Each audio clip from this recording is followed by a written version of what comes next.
Hey, my name's James Thompson. Welcome to my YouTube channel. This video is absolutely gonna blow your socks away. House prices are up this year. In fact, we've had 2 months, according to Halifax, where house prices have risen. Now, I'm interested to hear your comments. I know this one is going to be very interesting. Some of you are going to tell me I'm stupid, that I'm trying to prop up the market, all of that nice stuff. Be kind. This is me delivering the news from Yahoo and the data from Halifax. This is not my opinion. This is the facts. So when you comment, make sure you bear that in mind. Now, house prices have been on a downward trend since last year. Around August, house prices have been on a downward trend, and that's because of record inflation, which was peaking at over 11%. We had interest rates that have gone up around 10 times now, back to back to back, and things just didn't look good. Then we had the mini budget, and the mini budget was absolute carnage for the UK stock market. It had so much uncertainty. The pound crashed. Interest rates were expected to go to 6.5%, but things have changed. Now, there's still a lot of people that have the belief, especially in the comments on my channel for some reason, that feel that prices are going to drop 50%.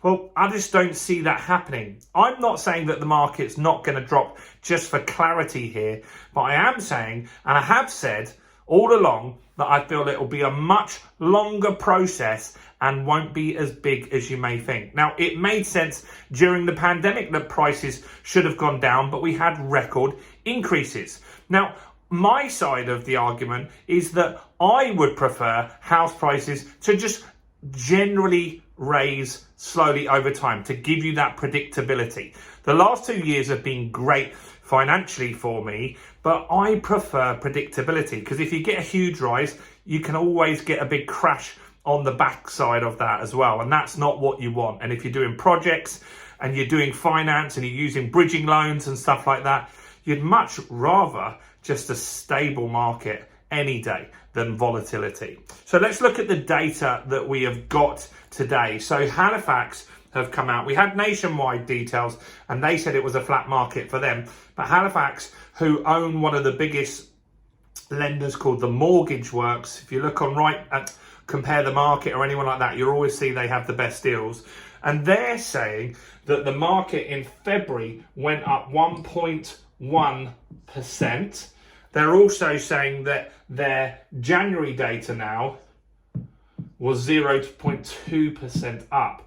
So they're saying in 2023, we've got roughly 1.3% increase in house prices so far this year.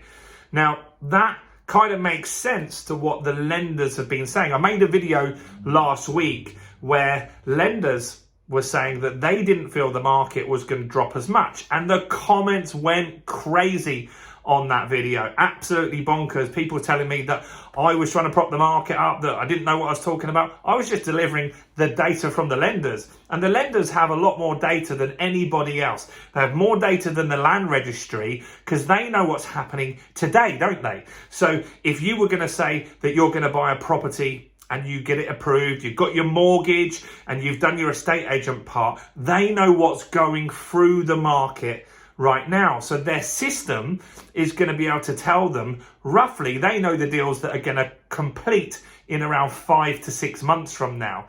And they're saying that they see that we're going to more likely have a soft landing. So whatever we feel about the economy, interest rates going up, inflation being high, realistically, we've already had 2 months done.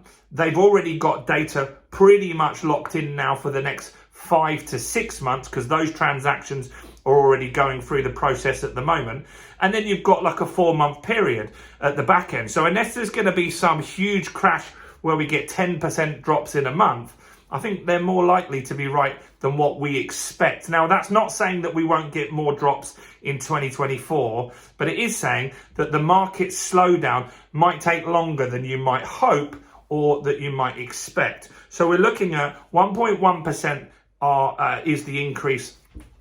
So this is, let's put this back to, I know that's back to front, but this is the headline data for today, 1.1% up.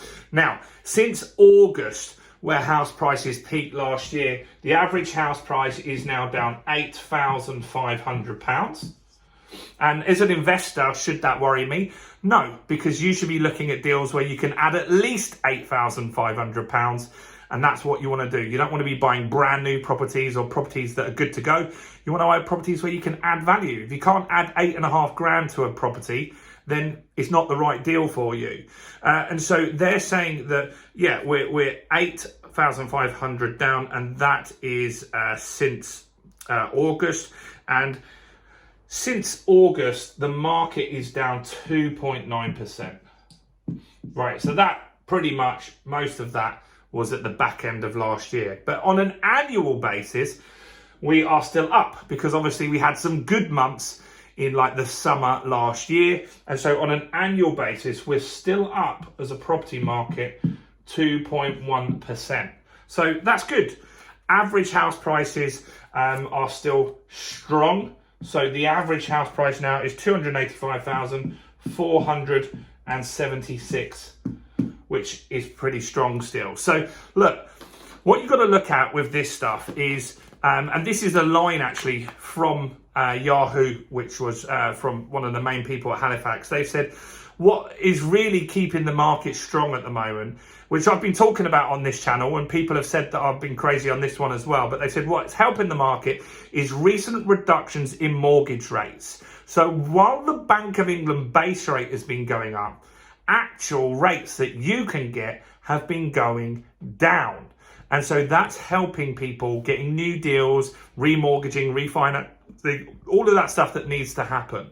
And so also consumer confidence is improving, and the continued resilience in the labour market. And that's really what we've been looking at, and the government have been saying is why we're not in a recession officially at the moment, is that the job market is still very good. And that is true, isn't it? Like if we look at also the mortgage rates, they did come down.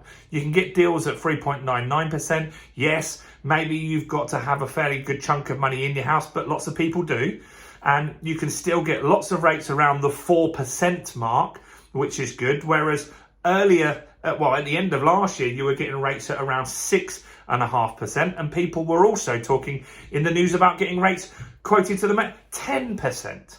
And so the fact is that the market isn't going down as quick as people might expect. And all of the keyboard warriors that are going to jump in the comment and say, I don't know what I'm talking about, just answer me this question. Do you feel that the mortgage companies that are currently processing the deals, that have all that pipeline work going through, they have the strongest indicator on what's going to happen in the market than anyone, than any analyst, than the Bank of England even? They've got more data than anyone else because it's them that's lending the money. So they know what deals have been approved today. They know that data already. So if they're saying that we're not expecting a crash and the market is not going to go down as much as people think, then maybe we should listen. This isn't my opinion. This is just an observation of somebody that is in the strongest position in the market of anyone to really, really know what's going on. And so that's where I'm going to be focusing my data on.